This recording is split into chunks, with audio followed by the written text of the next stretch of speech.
Bienvenidas y bienvenidos a Radio Semilla, el podcast de la Red de Guardianes de Semillas, donde hablamos de regeneración ecológica y social. Mi nombre es Javier Carrera y el día de hoy me acompaña Claudia García. ¿Cómo estás, Claudia? Hola, Javi, ¿qué tal? Muy bien estoy. Yo te estaba preguntando cómo quieres que te presente y a la final quedé con la sensación de que es mejor que tú misma te presentes. ¿Quién es Claudia García? ¿Qué haces? ¿A qué te dedicas? Cuéntanos. Bueno, vivo en Cotacachi. Adquirimos un terreno con mi familia hace 10 años y fui a vivir allí hace como 5 o 6 años en realidad, pero hemos trabajado ya 10 años. Y pues porque estoy en este terreno, en esta finca, aprendiendo a cultivar alimentos, a vivir, a disfrutarle. Me considero una aprendiz de campesina, de agricultora, porque todavía me falta mucho que conocer, obviamente, para sentirme experta o ya conocedora en el tema, pues me considero una aprendiz. Y feliz de considerarme un aprendiz porque creo que esa actitud me permite parar la oreja, ¿no? a todas las maravillas que hay en Cotacachi mismo y de la red de guardianes también, y hay mucho que aprender en el tema agrícola, es infinito. Y bueno, a mí me interesa el tema alimentario y siempre me ha interesado, y por ahí obviamente fue mi camino hacia la agricultura, ¿no? Porque me encantaba cocinar, al inicio me metí por el tema culinario, a estudiar gastronomía. ¿Pero tú creciste en el campo o en la ciudad? Yo crecí en Puembo, en el campo. Ah, ya, Ajá, en sí. las afueras de la capital. Ajá. Entonces, y tenían ahí huertita, aguacates. Inicialmente tenía mi papá un cultivo, una plantación de manzana convencional bastante extensa, en el que aplicaba agroquímicos. Y nada, ese era el contexto en el que yo crecí, que pensaba que era la normalidad. Pero también había otro tipo de árboles, de frutales, limones, aguacates y una que otra hortaliza que cultivábamos. Pero en realidad yo pensaba que la agricultura era ese monocultivo de manzanas, porque eso era donde sacábamos un poco de rédito económico. ¿Pero y qué extensión? ¿A qué le llamas grande? ¿Qué extensión sería? Ok, no era tan grande. No, pues, claro, es que era hay proporciones extensión diferentes, en ¿no? relación a que, en el sentido de que era un monocultivo, Ajá. porque era 1 hectárea, básicamente. Ya, no era claro. muchísimo, obviamente, en relación a las grandes plantaciones, pero sí era un monocultivo, 1 hectárea solo de manzanas, en el que se aplicaba agroquímicos y se hacía una serie de actividades que obviamente hoy ni pensar. ¿Y qué tal les iba con las manzanas? ¿Les daba para vivir? Al inicio iba bastante bien, pero fue justo la época en la que entró la manzana chilena y se acabó. O sea, competencia terrible para mi papá. Por un lado, claro, tenaz en el tema económico, porque además hubo la crisis económica, la dolarización y todo, y fue tenaz. Nos tocó vender terrenos y tal, fue bien fuerte. Pero al mismo tiempo, gracias a eso, dejamos de tener este monocultivo. Y empezamos a pensar en otras actividades económicas también como familia, mis papás sobre todo, yo era todavía joven. Pero fue interesante porque en ese proceso descubrimos la agroecología, ¿no? Y mi papá y mi mamá pues dejaron de consumir medicinas químicas, tratamos de hacer una transformación en la alimentación hacia lo orgánico, hacia lo más saludable, tuvimos mucha más noción de lo que era la verdadera salud, ¿no? Entonces sí creo que a la larga fue positivo, porque nos permitió además acceder y comprar esta tierra ahí en Cotacachi, y donde ahora nos estamos replanteando la situación agrícola, es como una segunda oportunidad, ¿no? Pero en el medio de eso tú te fuiste a estudiar justamente alimentación. ¿Cómo fue tu ingreso en eso? Claro, a ver, yo me fui a Italia a estudiar los 2 últimos años del colegio, por una beca que tuve la suerte de acceder a los 17 años. Y en ese proceso, bueno, transformaciones y situaciones súper emocionantes, súper lindas para un adolescente.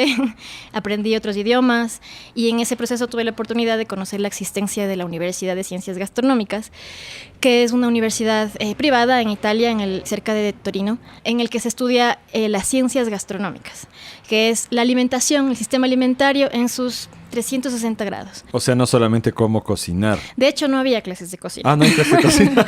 La cocina se ejercía en la casa, en el día a día. Y de hecho era chévere porque muchos de mis compañeros eran cocineros profesionales, entonces se aprendía igual del tema, ¿no? Y yo, bueno, entre al colegio y la universidad hice 1 año y medio de artes culinarios en la universidad aquí en Ecuador, y algo también aprendí, pero en ese proceso me di cuenta que no quería el tema, no quería profesionalizarme en ese tema culinario porque... En cocinar. Ajá, porque no, bueno, o al menos el enfoque que le daban en la universidad era demasiado administrativo y demasiado limitado, reduccionista, y para mí eso no no era casi ya ni divertido, porque había además muchas contradicciones, ¿no? Por ejemplo, no me permitieron, mientras yo era estudiante en la universidad, no me permitieron hacer un proyecto de separación de basura y de utilizar la basura orgánica para hacer lombricultura o compostaje, porque simplemente era un desperdicio de tiempo para la gente de la universidad, porque de eso se encargaba el municipio, del tema de la basura. Entonces yo era como, a ver, ¿qué es esto, no? Si se supone que aquí debemos plantear alternativas y enterarnos de lo que es el alimento.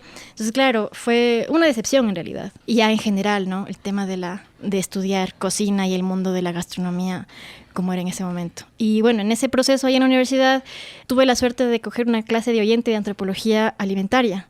Y en esa clase, aparte de que conocí profesores increíbles que después me permitieron acceder más a estos temas de historia y de contexto alimentario y de viajar y de viajes también, conocí la Universidad de Ciencias Gastronómicas porque me enteré, o sea, me di cuenta de que eso era lo que me apasionaba, que era el tema del por qué comemos lo que comemos, el tema del impacto que tiene el alimento en nuestro cuerpo y en el ambiente, en la sociedad, de las transformaciones alimentarias que se han dado en el tiempo con los movimientos migratorios, con los conflictos bélicos a veces también en general. Bueno, me di cuenta que eso me interesaba más. De ahí para qué, pues no sé, en realidad lo que más se acercaba a esto era en ese momento, en esa coyuntura de esos momentos, era el tema de la soberanía alimentaria. Eran épocas en las que recién pasábamos del Foro Social de las Américas, entonces estaba como en auge, en el ambiente de las ciencias sociales, estaba en auge este tema de la soberanía alimentaria, de los derechos de los pueblos y etcétera, etcétera, ¿no? ¿De qué años estamos hablando?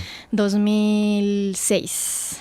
El Foro Social de las Américas se dio en Quito en el 2004. Y ahí fue como que hubo un gran movimiento social de la izquierda que un poco empezó a hablar de estos temas. Antes para nada se había oído de estos temas, ¿no? En Ecuador al menos. Entonces yo estaba como más identificada con estas luchas. Y claro, me di cuenta de que había problemas y situaciones de injusticia alrededor del tema alimentario, sobre todo alrededor del tema alimentario. Entonces yo quería saber más de qué se trataba esto y quería saber más de la situación, de los contextos. Y investigando dije, bueno, ahora tengo que estudiar, tengo que ir a una universidad. Y ahorita estoy en una universidad que no... Bueno, estoy estudiando algo que no me llena. Entonces descubrí esta universidad en Italia. Por suerte ya sabía el italiano, también el inglés, entonces fue mucho más llevadera la situación allá. Tuve la suerte de acceder a la beca que dan a estudiantes extranjeros y pude acceder a esta experiencia increíble que fue las ciencias gastronómicas allá. ¿Cuántos años estuviste? 3 años y medio. La carrera era de 3 años, pero estuve haciendo 6 meses de pasantía en una organización que está muy vinculada a la universidad, que también maneja el tema alimentario a profundidad.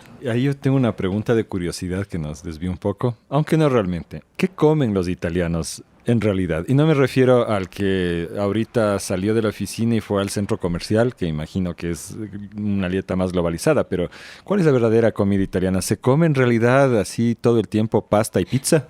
No, aunque la pasta y la pizza que hacen es deliciosa y muy variada. No, pero en realidad comen muchas otras cosas y el contexto en particular al que yo fui, de la universidad, en realidad era no tan generalizado, porque los chicos que iban a la universidad eran personas que ya estaban interesados y vinculados con el tema de la salud y el tema de la diversidad alimentaria, entonces no sería el reflejo de lo que es la cultura italiana. Sin embargo, en Italia tú sí ves muchísimas verduras, muchísima carne, muchísimo queso, lácteos fermentados en general. Yo creo que tienen una alimentación increíble, interesantísima, súper saludable. Cerdo también, ¿no? Por supuesto. Yo te digo porque según recuerdo, quienes repartieron por el Mediterráneo la charcutería fueron los romanos. Por supuesto. Bueno, en realidad el cerdo viene más de los bárbaros, ¿no? Ajá. Pero hubo obviamente ahí una fusión entre romanos y bárbaros más o menos violenta. Y frutos del mar, evidentemente. Obviamente Italia tiene bastante costa, ¿no? La bota itálica está salida hacia el Mediterráneo y consumen muchísimo pescado de todo tipo, mariscos, langostinos, bueno. De hecho, gracias a la universidad, la universidad en la que estuve es bien particular y la atención es absoluta en la alimentación y parte del programa académico son estas visitas didácticas que se hacen a todo el mundo y a muchísimos contextos. Y una de estas visitas temáticas fue sobre la pesca. Y esta era en Italia. Y en mi grupo, nos repartíamos en distintos grupos y mi grupo le tocó ir a Puglia, que es una región en el sureste de la bota. Y increíble, yo nunca había visto y probado unos como langostinos rojos con la cabecita morada, que la gente, yo ya probé cocinado y me encantó, así como muy sabroso, pero después viendo ya el muelle, la gente estaba como probándolos, testeándolos crudos. Yo, ¿cómo puede ser posible? Y claro, hay una cultura, un vínculo con el alimento, obviamente con todos estos frutos de mar increíbles. De hecho, comen cangrejos crudos a veces, cangrejos vivos.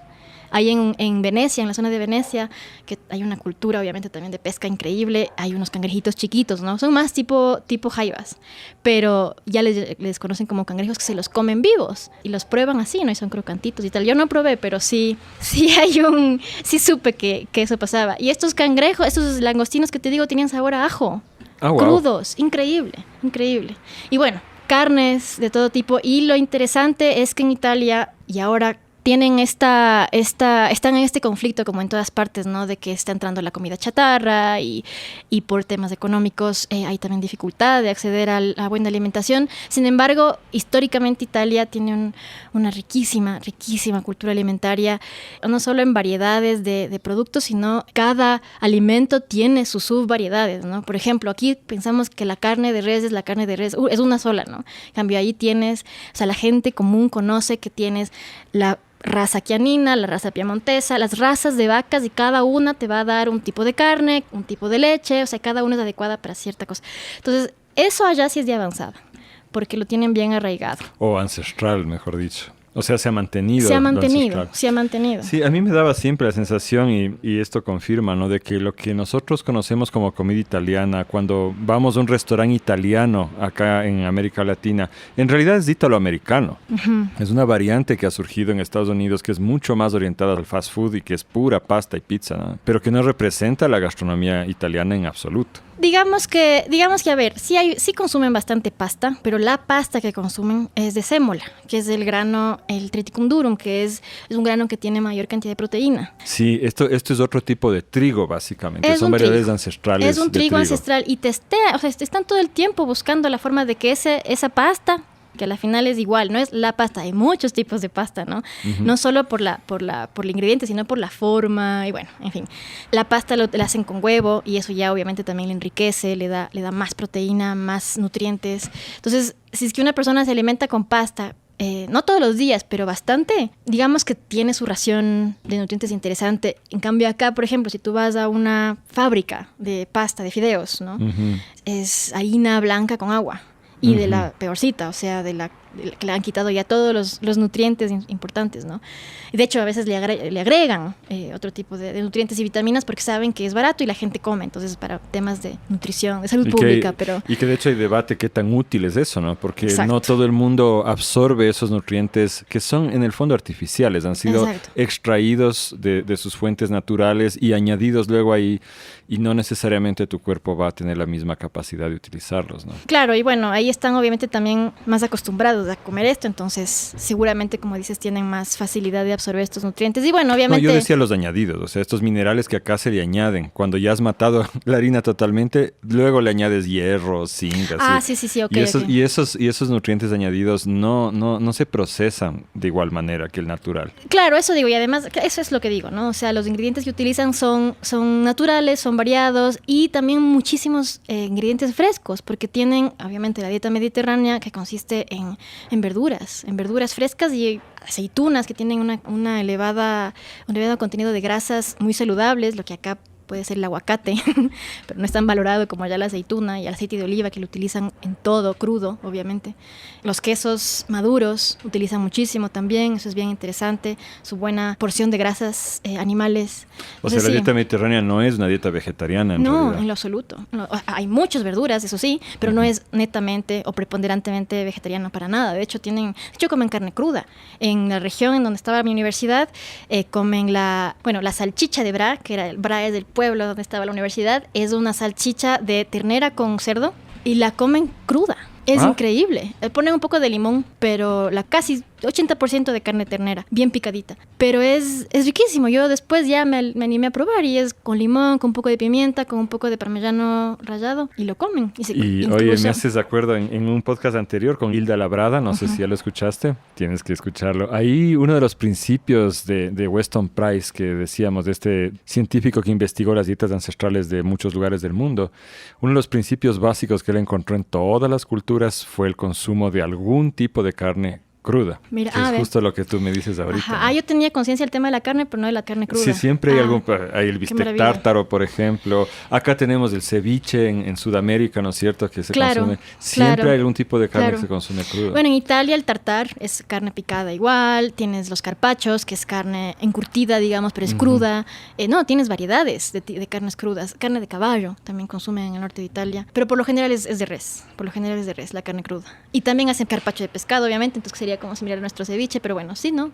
Además de la alimentación esta variada y con bastante carne, consumen bastante vino. Ajá. A diario, ¿no? Entonces eso también es interesante, como en Francia, ¿no? Que ahí está esto que se llama la paradoja francesa, que se aplica muy bien, obviamente también en el contexto alimentario italiano, que es, a pesar de que comen tanta carne y tanta grasa animal, entre comillas, porque en realidad no es que sea mucha, pero no la adecuada, es que también acompañan su alimento con vino.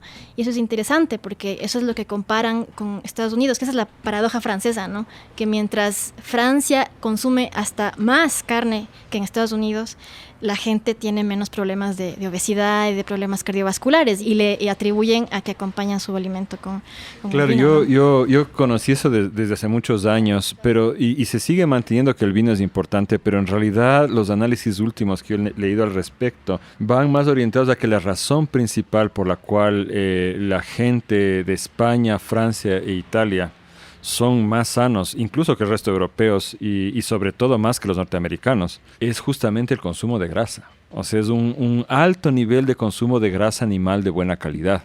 En el cerdo que consumen y la mantequilla que se consume en grandes cantidades, en los quesos que consumen, mantequilla y la manteca también. Hasta ahora tú encuentras panaderías así, o en las tiendas encuentras el struto, que es la manteca, y te venden el pan con manteca, por supuesto. Claro, pan con manteca, y obviamente también cortes de carne que no es solo el músculo, sino otros tipos de preparados. Básico en las panchetas, que son los caldos básicos, también. Yo imagino que la sopa italiana debe llevar caldo también. De hecho, las abuelitas son las que todavía manejan estas recetas, y sí, una de las más deliciosas son los calditos de hueso, así simples y nada más, con el plato exquisito que es este caldo con ravioli. Se llama ravioli al plin, que es el clásico caldito blanco, pero de hueso, con estas mini raviolitos que están flotando. Es una exquisitez, porque son rellenos de carnita o de algún quesito. No, una maravilla. Ya me está dando hambre, Claudia. Entonces, te decía que antes de acompañarte de regreso al Ecuador, quería yo mencionar esto porque, o sea, todo este interrogatorio de comida europea no es solo para darnos hambre, sino también como para mostrar cómo en otras latitudes hay estos principios culturales del alimento, que es el tema que estamos conversando hoy. Lo hay en Francia, en España, en Italia, etcétera. Y que de hecho también es parte de nuestra herencia latinoamericana, estas tradiciones alimentarias. Pero antes de volver para acá, yo quisiera que sí mencionemos brevemente ese hecho que sucedió en Italia cuando, no recuerdo muy bien cuál es la anécdota, se logró que no se abra o que se cierre un McDonald's en la parte más céntrica, creo que era de Roma, ¿no? Y eso provocó el nacimiento de ese movimiento que estamos mencionando. Cuéntanos de eso, ¿qué sucedió ahí? En el 86...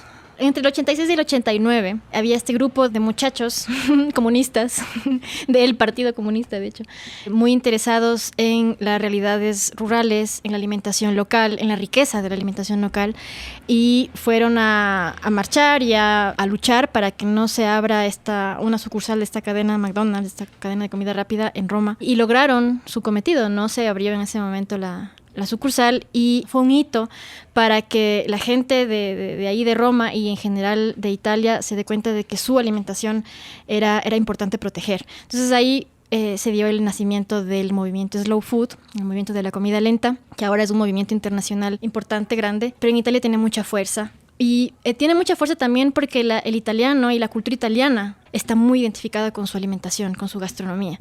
Entonces era como muy fácil, muy obvio de que la gente se identifique con este movimiento. Entonces, bueno, es un movimiento cuya sede obviamente está en Italia y promueve el tema de la alimentación local, sin químicos, agroecológica, aunque en ese momento todavía no utilizaban ese término, pero la alimentación sana y una alimentación que reconozca el trabajo de quien la produce. Entonces, creo que el lema es bueno, limpio y justo, ¿no? Sí, ese es el resumen, los términos que resumen justamente esta intención que buscan, ¿no? Entonces es muy interesante porque desde entonces han hecho distintos eventos, distintas manifestaciones justamente para promover este tipo de alimentación, para contrarrestar el tema de la comida rápida y el estilo de vida rápida que va junto con la alimentación que no es saludable.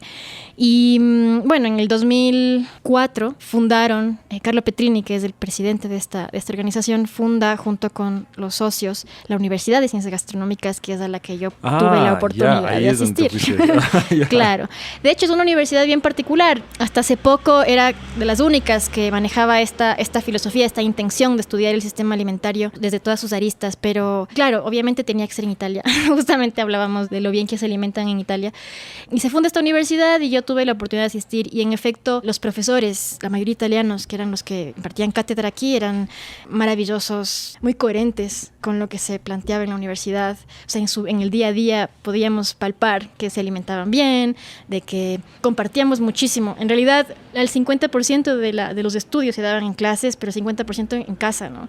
Y en casa todo el tiempo comiendo rico, comiendo bien, obviamente, y hablando de comida. Y una de las cosas, uno de los aspectos que realmente hace la diferencia a esta universidad y al movimiento Slow Food también es el concepto de placer. Es el concepto del gusto, de que un acto alimentario no es solo nutrirse, no es solo reconocer justamente al productor, no es solo no contaminar el suelo, sino que también es un acto de gusto, de placer, de mimo, ¿no? De que el paladar se enriquezca y pase bien, ¿no? Y que no solo el paladar, sino de que todos los sentidos estén estimulados de manera de que haya una experiencia integral, ¿no? Entonces eso es algo que para mí era nuevo.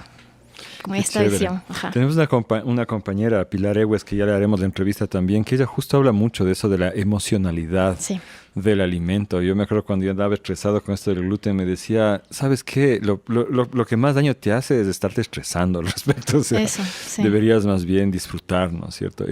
Y me acuerdo ahorita brevemente que de hecho había estos talleres, no sé si son para niños, también para adultos, que era como una introducción al placer, el gusto, Los talleres del gusto. Bueno, no, en realidad es para todas las personas, ¿no? Para los niños es interesante porque es algo que está descuidado en el sistema educativo, ¿no? En la educación del gusto. Entonces, es chévere que se haga énfasis en los niños justamente para reintroducir esta atención.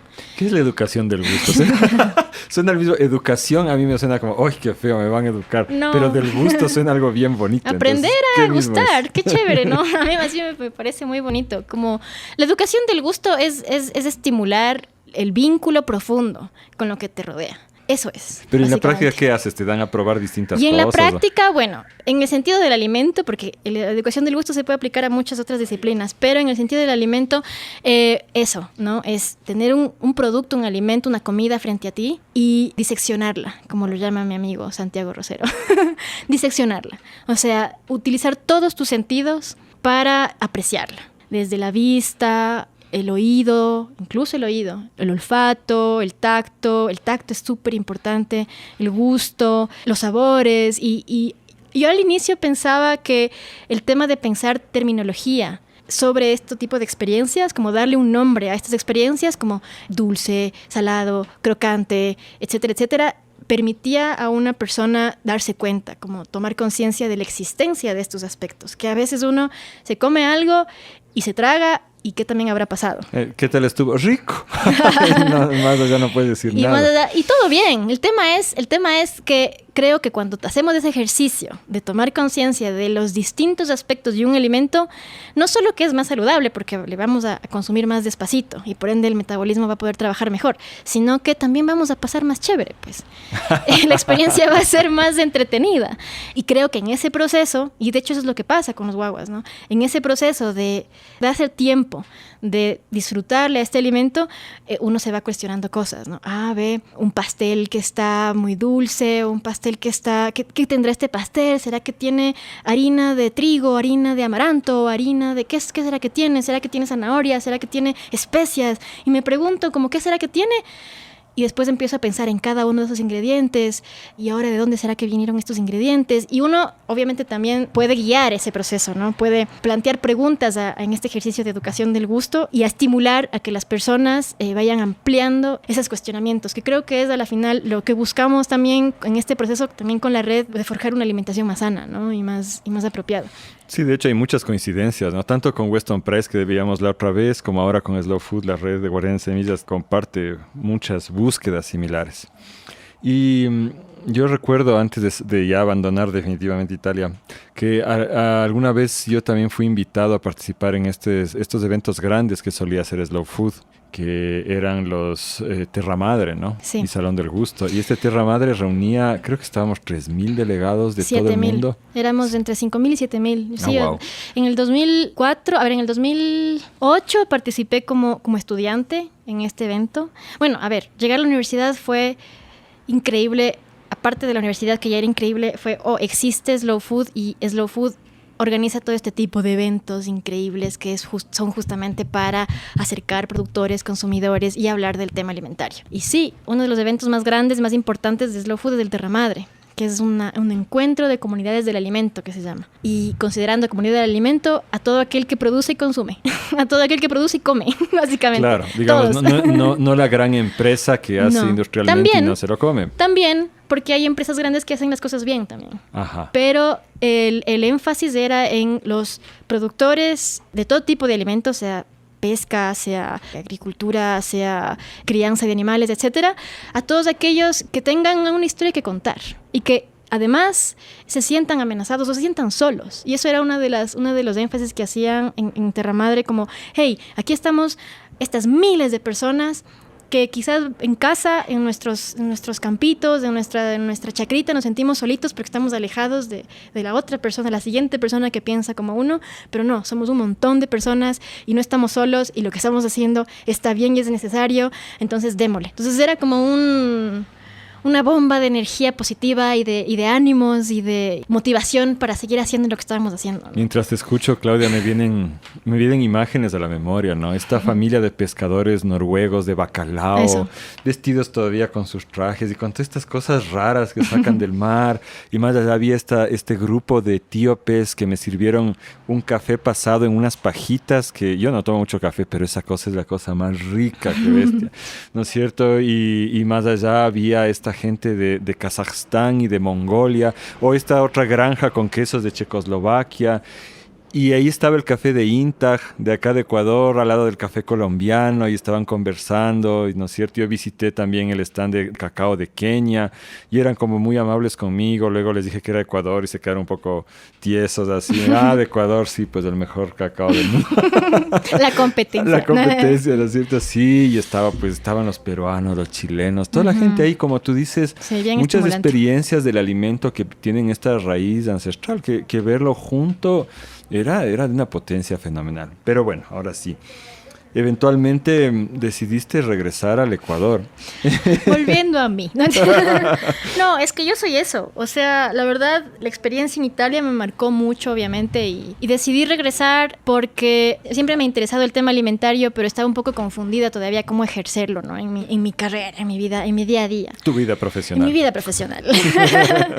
Entonces, bueno, habían varias oportunidades de hacer investigación aquí en Ecuador, pero también se dio la oportunidad de acceder a un espacio de tierra en Cotacachi. Junto con mi familia, justo en el año que yo regresé, en el 2011, compramos un terreno, junto con, otras personas, entre varios, compramos un terreno. ¿Cuánto tienes tú más o menos de una ahí? Hectárea. Una hectárea. Una hectárea de terreno en Cotacachi. Y básicamente era hierba, ¿no? Kikuyo, cuando llegaste. Cuando compramos era hierba, sí. Metimos tractor, obviamente, para medio limpiar y no había una planta, no había un arbusto, nada. Entonces fue loco porque era como, hijo, ¿y ahora qué hacemos? Desde cero.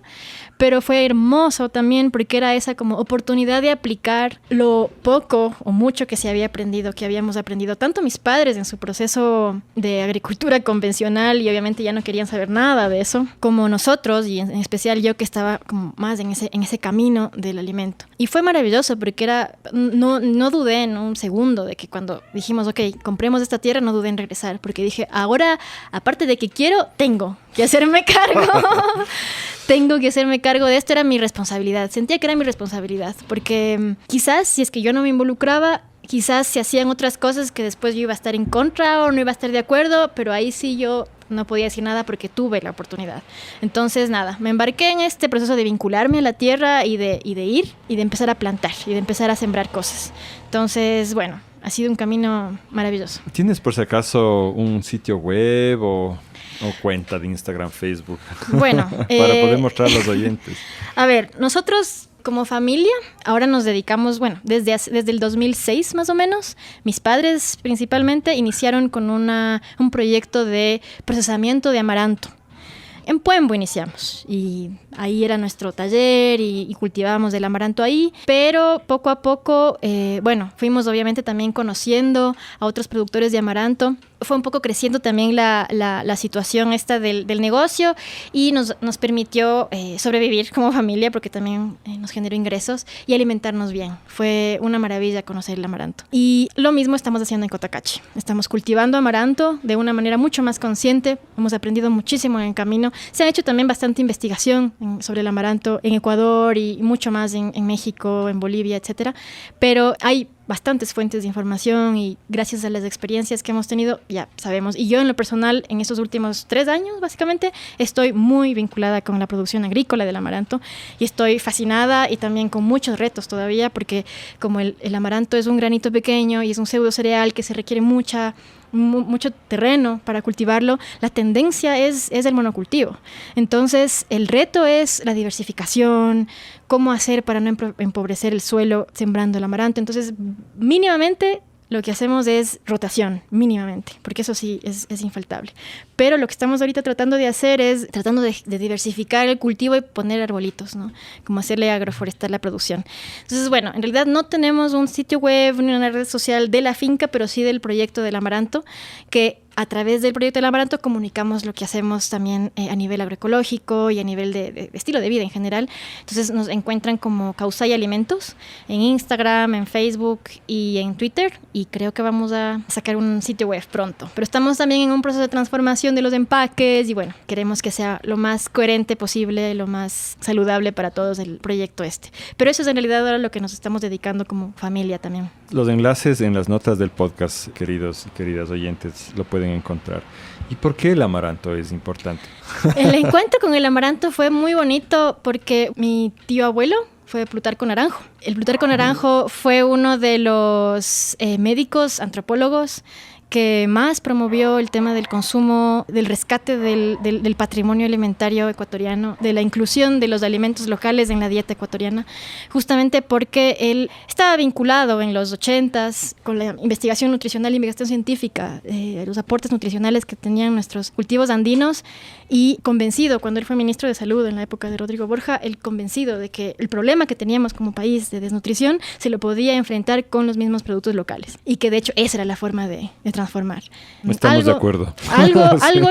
Algo logró porque de hecho a partir de sus propuestas se hicieron algunos programas. El INIAP empezó a investigar los cultivos andinos ya en la estación científica, y en particular Eduardo Peralta, quien fue de los pocos que sacó adelante estas investigaciones de cultivos andinos ya a largo plazo. Se hicieron una que otras publicaciones también. Y bueno, yo creo que sí aportó mucho, pero no lo suficiente. O sea, fue como igual estuvo solo casi, ¿no? en este proceso. Y lamentablemente, aunque muchos científicos, muchos académicos y políticos reconocen el valor y el aporte que ha hecho Plutarco Naranjo, estos mismos académicos y políticos que reconocen su trabajo no aplican ni las políticas públicas ni las investigaciones académicas. Entonces se ha quedado como mucho en lo diplomático, en el protocolo, y de hecho esa fue una de las razones por las cuales yo en mi proceso de búsqueda existencial y personal decidí no quedarme en el tema académico. Porque sí me involucré bastante, sí investigué, sí participé en procesos académicos de investigación, pero sentía que mientras más profundizaba o más crecía en este tema, en esta carrera académica del alimento, más me alejaba del alimento. Y para mí eso era repetir esta falla, ¿no? Este intento fallido de reapropiarse del alimento local, de reintroducir el alimento local, o al menos de alimentarme bien, que era lo que principalmente me interesaba, ¿no? Entonces decidiste meter las manos Entonces en la tierra, decidí básicamente. ir a la esencia, ¿no? Ir a la esencia, ir a la tierra, ir a las semillas. En ese proceso, obviamente, bueno, desde antes también, pero ya me involucré más con la red y de hecho valoro mucho el trabajo que hace la red porque de hecho implica muchísimo trabajo, muchísimo corazón, muchísimo conocimiento, investigación constante y es algo que es esencial. Como en Terra Madre veíamos, ¿no? Si no hay estas personas que están día a día aprendiendo, haciendo, comiendo, no existe el conocimiento. Entonces yo puedo hacer, y de hecho sí lo hacemos, yo puedo escribir, puedo hacer videos, puedo registrar las prácticas y los conocimientos, pero si no las ejerzo, si no las encarno, que es algo que me encanta, el embodiment de la información que habla mucho el Steve Sherwood, si no encarno este conocimiento, se muere. Este conocimiento se muere, no trasciende, se queda en archivos, se queda en las bibliotecas. ¿Y quién gana de eso? Quizás alguno que otro financista de los proyectos, pero la gente no. O sea, la gente se va a seguir alimentando mal. Entonces, lo que me encanta de la red es que somos personas que ejercemos, que aplicamos en nuestro día a día. Y eso es el verdadero tesoro, esa cotidianidad, ese convencimiento. Y yo, gracias por tus palabras, Claudia. Y yo he podido ser testigo de esa encarnación porque vi cuando empezaba el terreno. Ah, sí. Claudia, tú vives en una cabañita pequeñita, sí. ahí de ladrillos. Y ahora es un lugar tan bonito porque tú hiciste, o sea, es lo lindo, ¿no? Cuando alguien no tiene una idea preconcebida de cómo debe ser una cosa, a veces se inventa soluciones incluso mejores. Entonces tú hiciste un montón de pequeñas lagunitas chiquititas, sí, así charquitos, de metros, charquitos claro. de 2 metros, así, pero está regado por el terreno. Es impresionante cómo eso modifica no solo el paisaje visualmente, sino la estructura ecológica en realidad de la huerta. Y tienes parches de huertas regados por aquí y por allá, tu pequeño banco de semillas. Ha sido increíble, la verdad ha sido súper rico. Ha sido súper rico la experiencia en el huerto porque, nada, es ese proceso que si es que te das, si es que te permites hacerlo, porque implica tiempo y todo, y recursos y tal, pero si te lo permites hacer, pucha, es un disfrute maravilloso. Y ver cómo se va transformando, como dices, es una maravilla. Claro, en lugar de hacer que el canal de riego atraviese en línea recta el terreno, nada, pues a ver, aprovechemos lo que la mini pendiente que tiene el terreno también, y que tenemos una vena abierta ahí, con el agüita circulando. Por supuesto que se nota la diferencia. Si yo comparo mi terreno con los terrenos de los vecinos inmediatos, es una absoluta locura la diferencia. ¿Tus arbolitos más grandes, cuántos metros están ya? No, ya desde hace 7 años que habremos plantado los primeros árboles, hasta ahora, pucha, ya tendrán sus 25, 30 metros, ya son bestia. bien altos, por supuesto. Y bueno, obviamente hemos intentado plantar la mayor diversidad de árboles y en lo posible nativos. Tenemos Podocarpus, Pumamaquis, tenemos al árbol de Polilepis, incluso tenemos bananos, café y productos. Y de hecho a mí ya me conocen mis vecinos como la loca que experimenta con productos tropicales. No, pero con cariño. Pero, ¿y el café se está dando? Y se da, yo consumo el café que produzco. Estás a 2.400 metros. 2.600. 2.600. Yo consumo el café que produzco, por supuesto. Y los plátanos también. Es el microclima que has creado. Es un microclima increíble. Claro. Se ha dado sandías. Ya te voy a mostrar una foto que es unas sandías enormes. ¿Sabes qué es lo lindo? Que el Increíble. Polilepis del árbol de papel, ¿no? Ese es un árbol de páramo. O sea, crece normalmente locura. a los 3.000 metros y el café, y de humedad, es más tropical. y de humedad. Entonces, Ajá. como hay esa humedad, justamente por estos riachuelitos y el suelo que está permanentemente está alimentándose con todas las ramitas y las hojas que caen. Y yo al inicio aportaba. Y de hecho en la parte de huerta todavía aporto este acolchado, esta cobertura. Pero ya en la parte bosquífera, que ya te digo, es 1 hectárea y es un terreno chiquito, pero ahora se lo ve enorme porque tiene tantas realidades, tantos microclimas. Es que bueno, has aumentado el territorio de vida porque has crecido en vertical, ¿no? Los olores, qué bestia. Yo me acuerdo mucho del Agustín Arcos, que siempre describe su terreno a través de los olores, y ahora me acuerdo mucho de ella porque en efecto es increíble el aroma a hongo, a suelo rico que tiene ese suelo. Es increíble porque hay constante humedad, está la materia viva, están las bacterias, los hongos haciendo su función. Y obviamente aprendiendo mucho. Perdón, ¿qué produces en la huerta? Así que así muy en general, rasgos generales. De todo. A ver, los cultivos que tengo son... sobre todo se me da bien las raíces y los tubérculos. Entonces tengo arracachas, que es la zanahoria blanca, jícamas, muchísima, yuca, crece muy bien la yuca, unas yucas hermosas, cremosas, maravillosas. Sí, son riquísimas.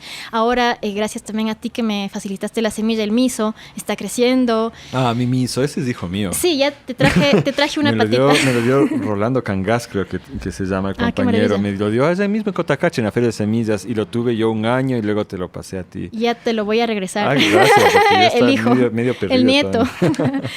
Se da de todo.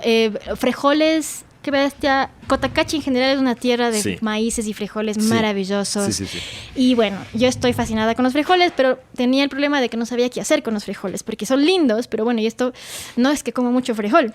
Pero hace poco me conseguí unos esporas de Rhizopus oligosporus, que son unas esporas para hacer el tempeh.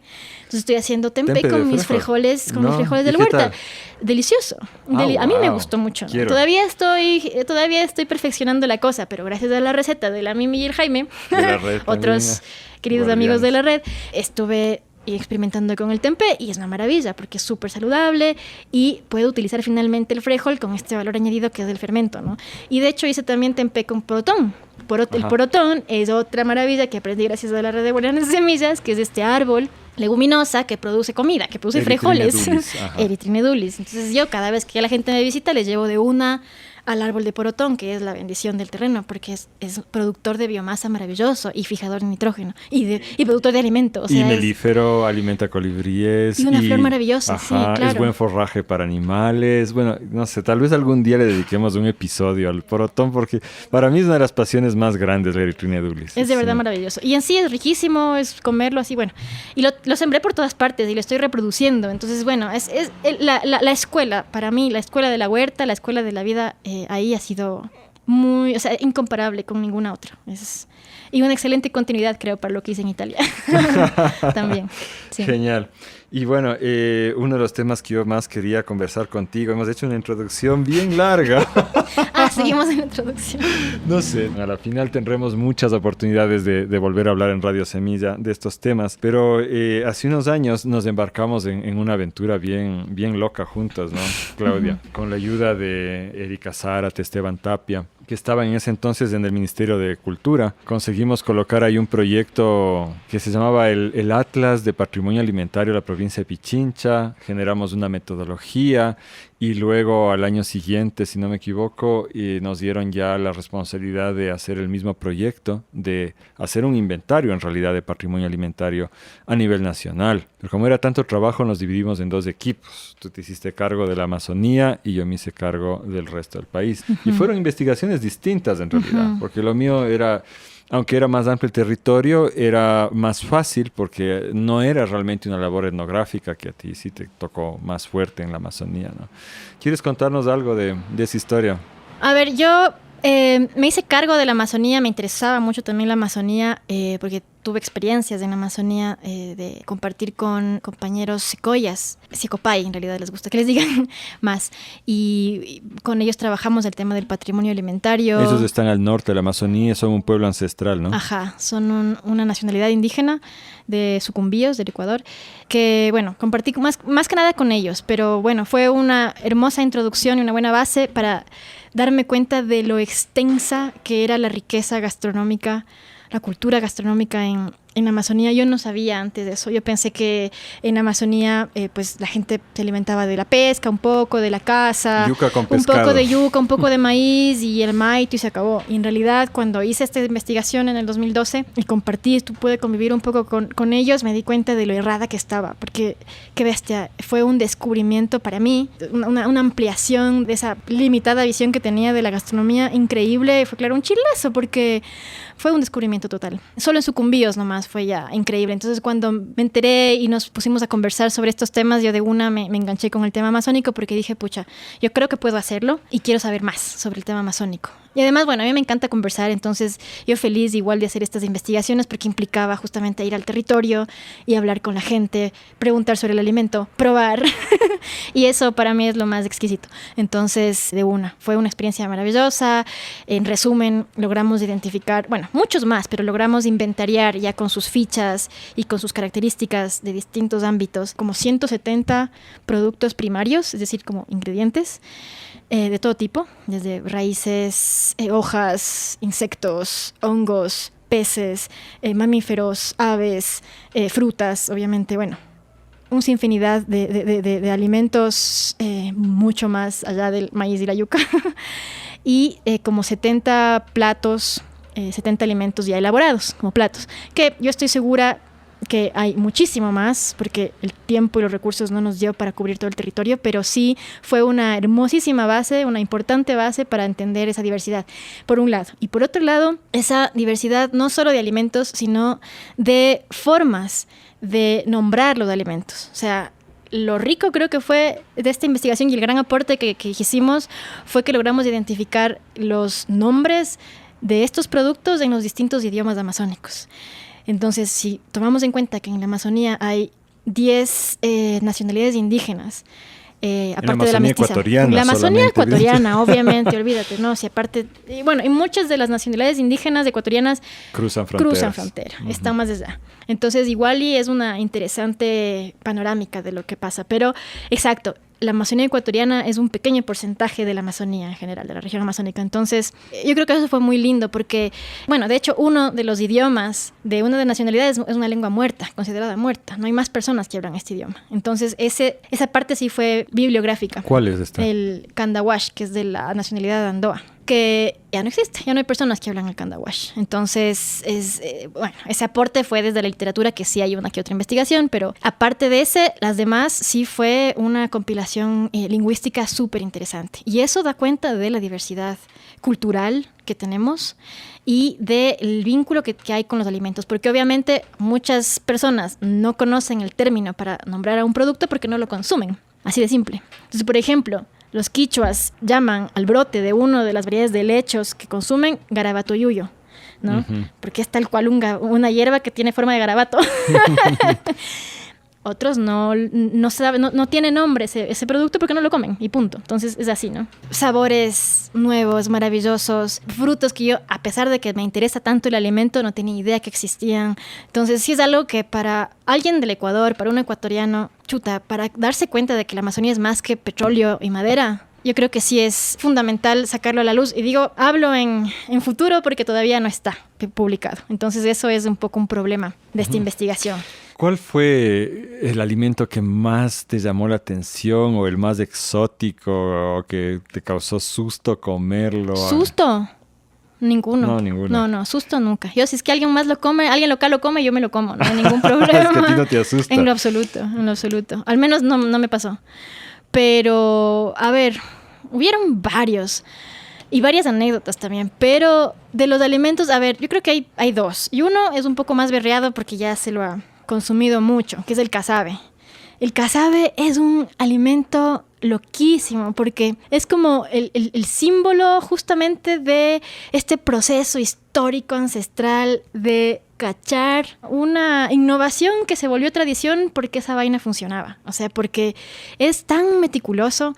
El casabe es como una tortilla, como un pan plano que se hace con la yuca rallada y exprimida. Entonces, por un lado está el líquido, que se utiliza para hacer salsas, sopas y es delicioso. Y por otro lado está el bagazo, resultado de este exprimido, que se utiliza para hacer el casabe. Pero no es solo exprimido, además es cernido y medio que le masajean para que se desmenucen las bolitas.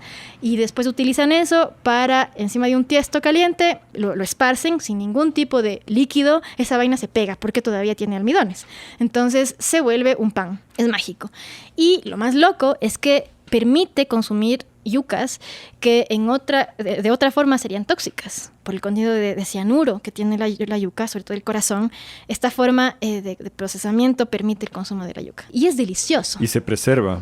Y se preserva por meses. Entonces, claro, en realidad yo probé casabes viejos y no es que fueron mucho de mi agrado, tal vez porque no los consumí bien, porque en realidad ellos sumergen el casabe en la sopa y lo utilizan como cuchara, ¿no? Como que va chupando el casabe liquidito de la sopita, del caldito. Pero el casabe fresco es la cosa más exquisita, es delicioso, porque no solo tiene un sabor del humo también, ¿no? Que se hace en el tiesto y bueno, es interesantísimo. A mí eso me sorprendió. Bueno, aparte tienes del casabe en las distintas versiones. Hay un casabe que le untan la pulpa del uncuisí, que es otro fruto maravilloso, de la planta que utilizan para hacer el maito, de la planta que utilizan para sacar el bijao. Le llamaban el dorito de la Amazonía, porque quedaba así anaranjado y le daba como un sabor particular. Porque se parece a las ¿cómo es? Las nachos ahí. A esos nachos, ajá. Le daba ese color anaranjado y un sabor increíble. Entonces, al casabe fresco le frotaban esta pulpa y maravilloso.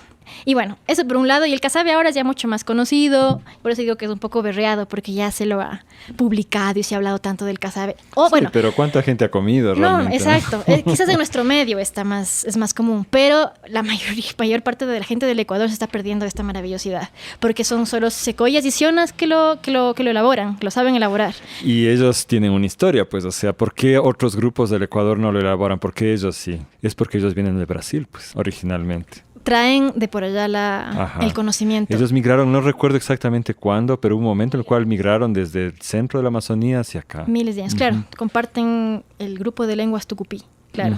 Una anécdota aparte, en realidad, que recién me pasó, es que en la calle de la Florida yo estaba caminando y entré a una tienda y encontré casabes empacados. Yo casi me muero porque dije, ¿y esto de dónde trajeron? Y yo estaba asumiendo que trajeron de la Amazonía y estaban empezando a comercializar, porque de hecho de eso se hablaba en aquellas épocas de investigación, de que vamos a hacer una empresa para hacer casabe. Y yo dije, qué chévere, ya están haciendo. No, eran casabes que los traían, los que los están elaborando y vendiendo los venezolanos. Chuta. Ajá, qué interesante, ¿no? Ajá, porque es parte de la cultura de ellos ya. También hacen casabe. Y qué interesante también, como que me acordaba de, claro, es que con este flujo migratorio nos van a aportar, nos van a enriquecer también con estas comidas, ¿no? Y lo elaboran para venezolanos. No es que lo elaboran para vender X, no, porque hay gente que pide el casabe, porque lo conoce, pero no le llaman casabe, no me acuerdo exactamente cómo lo llaman ahora, pero no le llaman casabe, pero era casabe de yuca. Es interesante cómo se va modificando, se va enriqueciendo la gastronomía del lugar, ¿no? Hermoso. ¿Y la otra anécdota que querías compartir? No, el otro producto que también me maravilló, que ese sí no tenía idea que existía y me quedé loca, es un fruto que se parece a una chirimoya por fuera, pero por dentro tiene como gajos con unas semillitas, que esas semillas son las comestibles y son como alverjitas. Es un fruto que se llama pitiu. Pitiu. Así dice mi hijo cuando me dispara. Pitiu, pitiu, pitiu. Bueno, así mismo se escribe. Yeah. Y es un fruto de un árbol bien grande que lo consumen en el sur, más por Macas, por ahí. En Zamora, en Morona, los shuar, los achuar y también los macabeos, la gente mestiza de Macas, ¿no? También como tienen un conocimiento, pero claro, hasta ahí llega, ¿no? Ni por enterada que existía eso, y fue para mí un descubrimiento tanto en lo visual y en el asombro como en el gusto. ¡Qué rico! ¿Qué haces con esa semillita? Le cocinan y como una alverjita se la comen, como una alberja cocinada, ¿no? Entonces, claro, es una maravilla. También se puede comer la pulpa que recubre la alberja, pero no es tan sabrosa como la alverjita, que es la semilla del pitiu. Maravilloso. Que no es una alberja en absoluto, porque no es un árbol leguminoso. No, es un fruto. Yo tengo mucha curiosidad, Claudia, sobre esto de semillas de frutas que sean comestibles, ¿no? Con nuestro mayor experto en frutas, que es Jaime West, que esperamos algún día hacer la entrevista, discutíamos de esto, ¿no? De que en realidad de la fruta se sabe mucho, pero en muchos casos se ha perdido el conocimiento de la semilla comestible. Y muchas son, de hecho, comestibles. Ahora, esto no es incentivo para que oyentes vayan a comerse cualquier semilla de fruta que encuentren, porque algunas sí serán venenosas, como la de la manzana, justamente, ¿no? Bueno, oye, ese proceso de investigación, ¿cuánto tiempo te estuviste investigando? 5 meses, como 2 meses hicimos de investigación dura. Campo. Ajá. Y le dedicamos bastante a hacer una recopilación bibliográfica, que sí hay, sobre todo desde el lado de la antropología, de la biología. Hay bastante información en la Amazonía sobre las palmas maravillosas, que hay Pero tú cientos de variedades. Que quedó mucho todavía ahí. Claro, ¿no? Es que hay también poblaciones que están bien adentro y bien dispersas, entonces hay muchas, y cada familia tiene su conocimiento y su forma de utilizar, de sembrar, de recolectar alimentos, que obviamente no fue una recopilación completa, pero sí fue una muy buena recopilación porque sí creo que logramos compilar justamente desde el punto de vista alimentario esta información valiosísima que estaba dispersa, como te digo, desde la biología, desde la antropología, logramos como poner en un solo documento, y este aporte lingüístico ese sí fue maravilloso. Y nada, está ahí, esperemos que tanto el ministerio como la universidad, que ahora está haciéndose un poco cargo del tema de la publicación, y yo estoy tratando obviamente de darle seguimiento para que esa vaina suceda, pues logren montar esta plataforma, que en realidad era la idea inicial, ¿no? Hacer una plataforma en la que las personas puedan aportar y enriquecer esta fuente de información. Claro, ese fue el sueño que tuvimos al inicio, que sea como una wiki, pero a mí también me hubiera gustado verlo publicado. Sí. Esto lo hicimos en el año 2016, lo terminamos. Y yo también tuve con mi equipo muy poco tiempo, básicamente 3-4 meses para hacer investigación de campo.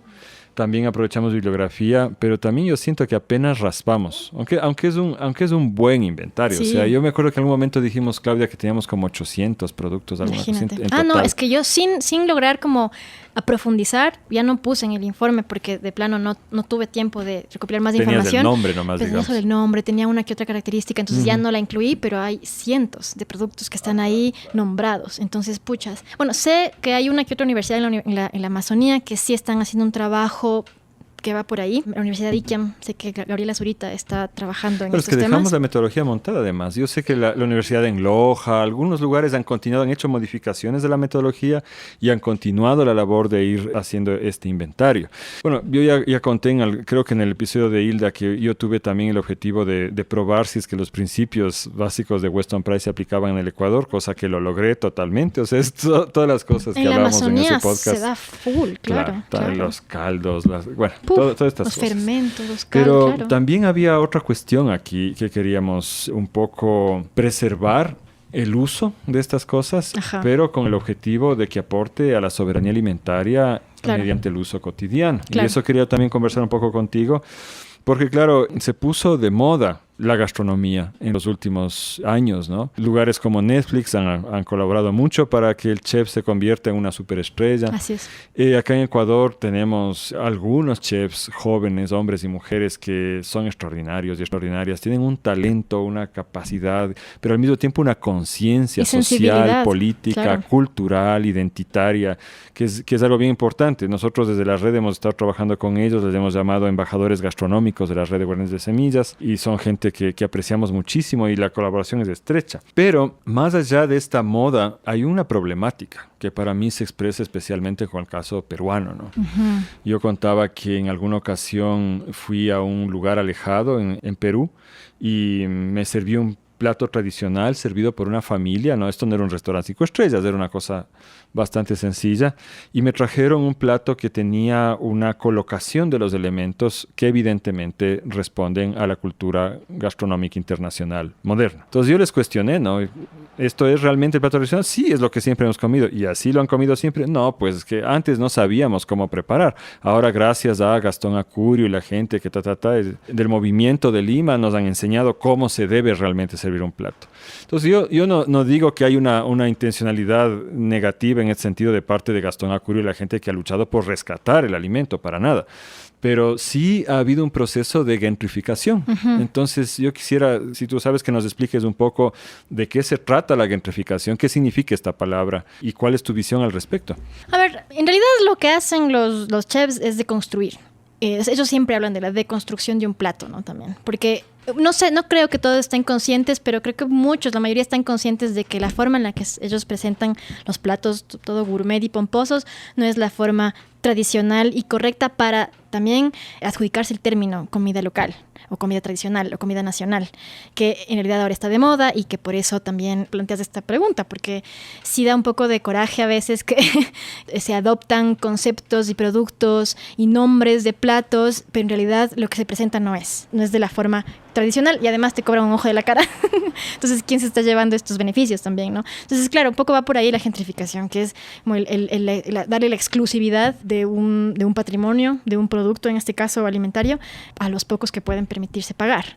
En este caso, en restaurantes carísimos, de chefs de grandes renombres, en los que, claro, porque de verdad está de moda, están planteando este tipo de gastronomía local. Y que por un lado, yo también tengo como, no sé si decir conflicto, pero sí pienso como tú, como, a ver, hay que llamar a las cosas por su nombre, ¿no? Y por un lado, mientras sí está bueno de que los chefs que tienen la atención mediática utilicen los productos locales que ya están un poco olvidados e incluso menospreciados, está bueno que los utilicen para que se vuelva a poner atención a estos productos. Pero por otro lado, claro, se quedan ahí, se quedan en los restaurantes, en las mesas de los restaurantes caros, y el objetivo que era que la gente se apropie y consuma de nuevo, a veces no se alcanza. Entonces, yo creo que ahí tiene que haber una acción de todos. Concertada. O sea, por supuesto. Y ahí la política pública yo creo que es fundamental.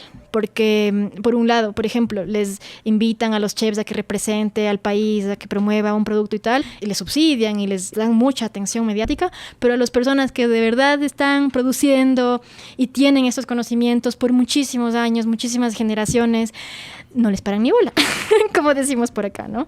O tal vez, claro, les dicen, bueno, produzcan, provéannos, pero los precios de nuevo son injustos, sí es un problema. Pero claro, ahí como consumidores, que somos todos de alimentos, y si nos interesa nuestra salud, si nos interesa el bienestar social, el bienestar ambiental, si es que no producimos alimentos diversos, agroecológicos, estamos produciendo lo contrario y por ende estamos dañando nuestra naturaleza, nuestro medio ambiente, nuestro suelo, que es lo más valioso. Entonces, ahí sí de plano, y aprovechemos los podcasts justamente para que la gente que escucha busque los productos locales, agroecológicos, ancestrales, producidos directamente por los campesinos, porque en efecto son ellos quienes, no somos nosotros los que estamos haciendo este trabajo tan fuerte. Y los chefs, aplausos a los chefs de nuevo, porque sí es importante esa atención, pero no debe quedarse ahí, no deben quedarse solo en esos restaurantes caros. Claro, uno de los objetivos cuando hicimos esta investigación, el inventario de patrimonio alimentario, era rescatar no solo los productos, sino las técnicas, ¿no? Entonces yo tenía una obsesión que de hecho la pude expresar a través de esa investigación con este plato que es mi favorito de gastronomía de acá de la sierra, de la parte alta del Ecuador, que es el seco de chivo, que en realidad se hace con borrego, salvo en Loja y en Galápagos, donde sí se hace con chivo, pero aquí se hace con borrego. Porque en algún momento fui a un lugar de la zona turística del centro de Quito y muy emocionado entré a un restaurante que se veía todo él tradicional, ¿no es cierto? Bonito, con música folclórica y tapices andinos y todo. Y pedí un seco de chivo y me pasaron una cosa que era, yo estoy seguro que le habían puesto para cocinar ketchup. Uy. Y eran pedazos semisecos de carne sin nada de hueso.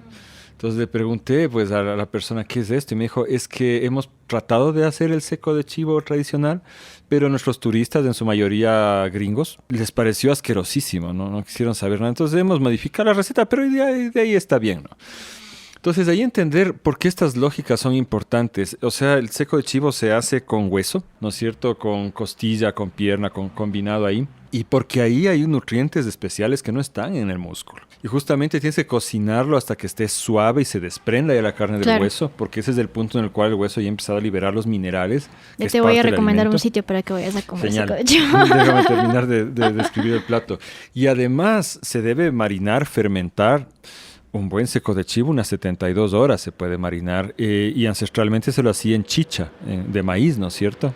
Y ahora a veces le hacen con cerveza, se le ponen naranjillas y yo prefiero el de la chicha. Y ahí te queda este plato extraordinario. Y además se hace en paila de bronce, ¿no es cierto? Ahí es donde se debe cocinar. Entonces, todos estos elementos influyen en la calidad del plato, en lo que tú decías, que técnicamente se llama organoléptico, el perfil organoléptico, que bueno, es el sabor, ¿no es cierto?, en el placer de la comida, pero también influye mucho en los nutrientes presentes en el alimento. O sea, todas estas cosas están ligadas. Entonces, este inventario que hicimos es un recopilatorio de cientos de alimentos que se producen y consumen en el Ecuador y que a mí, y ahí con eso no vamos a ahondar en el tema mucho más, pero a mí me da mucha pena que semejante trabajo que se hizo total. haya quedado ahí archivado en algún lugar del Ministerio de Cultura y ni se piensa en publicar. Porque claro, tiene un valor que exista en un formato wiki, evidentemente, de acceso público, me parece genial, pero para muchos de los usos que tenemos las personas, cuando estás en la cocina, el estudiante en la universidad, etcétera, necesitamos que se publique. Así que yo sí aprovecho para hacer un tirón de orejas y un llamado a la entidad pública de que otras cosas se publican, ¿por qué no esto? ¿No? Permítanos tener acceso a la información. Y es un tema tan fundamental, el tema del patrimonio alimentario, que qué pena que no fue entendido así cuando se lo planteó. Y qué pena que fue, claro, visto como una investigación más archivable, y cuando en realidad tú tienes, a partir de esta investigación, de estas investigaciones, tú tienes impactos totalmente transversales a todo tipo de acciones y de ministerios, en el tema de la salud, en el tema económico, en el tema turístico, en el tema educativo, en el tema agrícola, obviamente. Entonces, claro, nosotros obviamente soñábamos con que sea como una enciclopedia, herramienta base de todos los ministros y todos los funcionarios, porque de verdad ahí hay muchas respuestas y en realidad también hay muchas luces de por dónde tiene que hacerse las cosas, e incluso también nombres y apellidos, ¿no? Porque obviamente cientos de personas fueron los informantes de esta investigación, que fueron obviamente también mencionadas, son los dueños de esta información, entonces les pertenece a ellos y a todos, justamente es un patrimonio de todos, del tema alimentario, y ahí están. Entonces sí, ojalá que alguien tenga acceso, nosotros mismos lo hacemos, pero que alguien con más influencia, quizás política, económica, pues se entere que exista, que seguramente a veces los actuales funcionarios ni saben que existe, pero pues se enteren que exista y tomen esta información como una herramienta. Sí, y lo que dijiste ahorita, ahí se menciona a toda la gente que participó, porque eso es un aspecto fundamental cuando hablamos de, la palabra patrimonio a mí me genera un poco de incomodidad, pero es la herencia cultural de acá. Como tú decías, hay una relación importante ahí con los chefs. Pero eso no debe hacernos olvidar el rol de las verdaderas guardianas de este conocimiento. Y digo en femenino porque la verdad es que la mayoría son mujeres. O sea, esa es la realidad. Sí, también hay hombres chéveres, muchos. Gracias. Muchos, de hecho. Yo en la Amazonía me encontré con muchos hombres que tenían muchísimo conocimiento y estaban vinculados con los procesos, técnicas de pesca, de recolección, muchos conocimientos. De hecho, seguramente mucho más que naciera ahí en la costa, pero eso fue bonito también encontrarse. Pero claro, ese es uno de los temas que también a mí me llama mucho la atención y me vuelve a convencer de hacer lo que hago, ¿no? Que es estar en el campo y estar vinculada con los procesos, con todo el proceso del alimento, desde la siembra hasta el consumo, la transformación, el tema de guardar las semillas y todo, porque yo, de hecho, esa fue una de las cosas más interesantes y más ricas, el vínculo, el contacto con la gente. No eran académicos que me contaban desde la memoria o desde su capacidad intelectual únicamente, sino que básicamente era desde la afectividad. Las historias que las personas que compartían sus conocimientos me contaban era desde la afectividad y desde los sabores también, porque muchas veces tuve la oportunidad de sentarme en la mesa o en la cocina o en el fogón a preparar, y esa fue mi técnica, digamos, de investigación, pero pues claro, y de meterme ahí a la selva a buscar el cacao de monte, a buscar los garabatuyuyos, a identificar, a ver, a señalar el animalito, bueno, y esa parte fue la que más me conmovió, porque sí era la generosidad, obviamente, de tiempo y de información de estas personas, increíble, y también la emocionalidad con la que contaban todas estas maravillas que para estas personas son patrimoniales, porque están vinculadas con la sobrevivencia, ¿no? Justo de lo que hablábamos, con su forma de estar en el mundo. Entonces, obvio, básico. Eso a mí me pareció como mucho más impactante y mucho más rico que cualquier publicación, si se quiere, ¿no? Porque al final sí, obvio que el objetivo es publicar y era sacar este informe y tal, pero el vínculo con la gente, ¿no? Fue como para mí lo más enriquecedor. Sí, y me hace acuerdo esto que cuando terminamos la investigación, yo sentí un poco como que se truncaba el proceso en mi caso, ¿no? Pero yo quería seguir investigando, haciendo cosas. Y este proceso de investigación derivó para nosotros como red en la creación de la campaña de rescate de semillas ancestrales. Que, bueno, estábamos haciendo rescate de semillas ancestrales, pero sin ningún orden, sí, solamente tratando de reproducir cosas, cuando realmente tomamos conciencia en el año 2018 de que el uso es la única forma de promover que se preserve una semilla, y que hay semillas que no se preservan porque no se usan, y que la gente, o sea, incluso en la ciudad hay productos que son todavía muy comunes en el campo ecuatoriano que la gente ya no tiene idea de cómo preparar, pero que incluso en el campo hay cosas que ya no se conocen. Y ahí decidimos usarles a los chefs. Y básicamente elegimos 10 productos que creemos que están en peligro. Ahora ya creo que son 12. Daniela Borja, que es nuestra comunicadora, se enamoró del proceso y llevó adelante la campaña con los chefs. Y fue extraordinario. Ahí puedes ver tú, ¿no? Aplicado esa investigación, esa parte de su aprendizaje como cocineros profesionales y cocineras profesionales, ¿cómo puede ser útil realmente para avanzar este tema? Entonces, por ejemplo, Milena Díaz hizo un producto con chonta, unas tortillitas con chonta que eran extraordinarias. Juan Sebastián Pérez preparó, me acuerdo, un locro de porotón, que es una de las cosas más ricas. Yo lo he repetido y está exquisito. Fenomenal. Sí. Y Cristian Alejandro Espinosa, de su heladería La Guagua de Lilaló, empezó a hacer estos helados exóticos con otros sabores. Y pues claro, ahí me dio mucha esperanza, porque dije, bueno, si es que de aquí empieza, o sea, la gente se va a contagiar. Si de repente ven que el porotón entre los chefs se ha puesto de moda, eso puede contagiar otras cosas. Pero ahora en realidad estamos embarcados, vamos a continuar ese proceso. Pero también como red estamos embarcados en un proceso de rescate integral de la memoria del alimento. Todavía no hemos empezado a aplicarlo, estamos buscando de hecho recursos, porque lo que queremos hacer es talleres donde la gente se reúne y a través de procesos de narración oral van rescatando su conocimiento alimentario. Esto, nuestra gestora cultural, Natalia Dávila, ya tiene experiencia en esto, lo hizo antes con la Fundación Quito Eterno, que son nuestros aliados queridos, y les fue extraordinario, ¿no? Con un grupo de señoras que fueron a un curso que ellas creían les iban a enseñar cocina internacional, Chateaubriand, Cordon Bleu, esas cosas, ¿no? Y al inicio se enojaron, según me contó Natalia, porque vieron que no les iban a enseñar nada de eso, sino cosas, ni siquiera les iban a enseñar, les iban a ayudar a que ellas mismas se cuenten entre ellas y rescaten. Claro, ¿qué es esto? No, y a la final acabaron totalmente felices, claro, ¿no? Aprendiendo un montón de cosas del conocimiento que ya tenían entre ellas.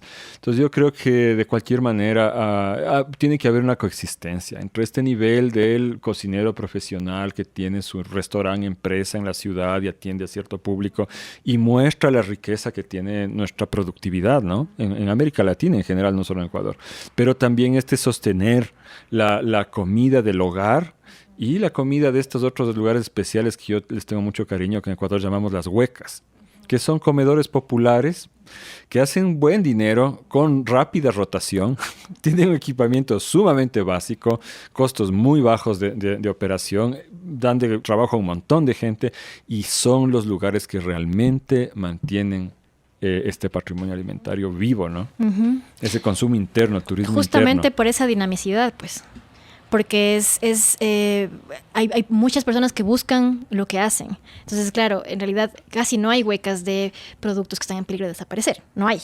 Pero hay huecas de lo que decías, del seco de chivo, de la guatita, del yaguar locro. Y obviamente son platos exquisitos, súper ricos, que, bueno, los conocemos y los buscamos. Entonces, eso es lo que tal vez lo que nos hace falta. Buscar como consumidores, como clientes, si se puede decir, buscar generar demanda en términos económicos, ¿no? Claro, es una labor difícil. Entonces, ahí. ese es el gran reto y yo creo que con la campaña es un gran camino que se ha empezado a hacer, pero sí falta mucho, porque tú tienes personas que pueden reproducir, que pueden experimentar, que pueden saborear y enamorarse de los productos, pero no tienen la demanda. Ellos tienen a la final un negocio que sostener, entonces no es que pueden ofrecer, o incluso, si es que ofrecen un plato con un producto particular y no consiguen el producto porque en efecto está por desaparecer, se les cae el menú. Entonces, también eso es un problema aquí y eso es chévere también el vínculo con los chefs de cerca, porque ese es algo que tal vez no entendemos desde afuera, pero si ya empatizamos con ellos y vemos que en efecto es algo que hay que solucionar, bueno, buscamos las soluciones, pero ese es el tema, ¿no? El acercamiento con todas estas realidades. Claro, el reto, porque nosotros también tenemos una tiendita aquí, ¿no es cierto? Estamos justo en nuestra tienda, en los altos de nuestra tienda, el Guairuro, por eso hay en bulla bastante, estamos en plena ciudad por primera vez. Nosotros nos hemos dado cuenta que es una espiral en realidad, que debe crecer conjuntamente la oferta y la demanda. Claro, porque si los chefs o otra gente no nos consume los productos, llamémoslos exóticos, por darles un nombre, nosotros no podemos traer esos productos. Pero de igual manera, cuando no hay oferta, ellos no pueden preparar platos y ahí se queda. Entonces es complejo, pero lo estamos enfrentando poco a poco. Y sí me preocupa mucho, estoy en un grupo de Facebook que se llama Dónde Comer en Ecuador. Y casi siempre veo dónde hay buena comida mexicana, dónde se consigue buena pizza, ¿no es cierto? Y claro, y las huecas generalmente quedan o en el centro histórico de la ciudad o fuera de la ciudad. Para la gente que está en las partes céntricas de las ciudades, y me imagino oyentes de fuera del Ecuador que pasará lo mismo en sus países, no es tan fácil acceder. Yo, de hecho... Dices que falta oferta. O sea, en los centros modernos de las ciudades, que haya cosas como las huecas no es muy común. No. Sí consigues chefs, pero eso es caro. Entonces, claro, yo, por ejemplo, cuando aterricé en Valparaíso, lo primero fue empezar a averiguar. Me dicen, sushi podemos conseguir. No, sushi. Yo sí, no, gracias. Hay mucho mar en Chile, quisiera otra cosa. Y hasta encontrar un buen plato, que era un caldo de pescado extraordinario. Y irónicamente era, claro, en el barrio turístico, un restaurante para gringos, pero tenían un buen plato de un caldo de mar propiamente chileno, y eso era una maravilla absoluta. Entonces, la gente, falta información, la gente no se da cuenta que comer este tipo de cosas es mucho más delicioso que estarte pegando Tex-Mex y italoamericano todo el tiempo, ¿no? En el día a día, claro. Sí, pero yo debo decir que sí se ha transformado, porque en el 2012, que empecé a trabajar recibiendo y guiando grupos de estudiantes que buscaban justo el tema de la gastronomía local, grupos de estudiantes de mi propia universidad. En el 2012 era tan difícil, el 2012, que fue hace 9 años, poquito, ¿no? Ayer, tan difícil encontrar una propuesta gastronómica local que tenga como un poco todas estas componentes, ¿no? De las que estamos hablando. Y de hecho, fue una investigación tremenda. Logré identificar uno que otro, así, chef, y carísimo, que fuchas, bueno, ya me ofreció lo que yo le pedía, que era un plato local, hecho con productos locales, agroecológico, que esté bien reconocido el productor, etcétera. Ahora, en el 2019, que fue el último viaje que logré organizar, y ya luego paramos por el tema de la pandemia, mucho más fácil encontrar estas propuestas, porque hay jóvenes, chefs jóvenes, que no es que se lanzan de una a ponerse su mega restaurante 5 estrellas y todo gourmet, sino que son chicos que se están aventurando incluso con pequeños comedores de almuerzos y que empiezan a incluir, tal vez no todo el menú, pero que empiezan a incluir uno que otro elemento de lo que estamos hablando, ¿no? Entonces, yo creo que no es solo la oferta de demanda, sino también la sensibilidad de quien hace la propuesta. Sí ha habido una transformación en la conciencia de la gente, porque también se ha vuelto, también gracias a estos chefs que han puesto como de moda en Netflix y en las series, pues también hay chicos que por ahí es su primera entrada a estos temas. Entonces, chévere también, porque a veces esa es la única entrada a estos temas. Ya, bienvenido sea, ¿no? Y así se van abriendo las puertas, ¿no? Correcto, Claudia.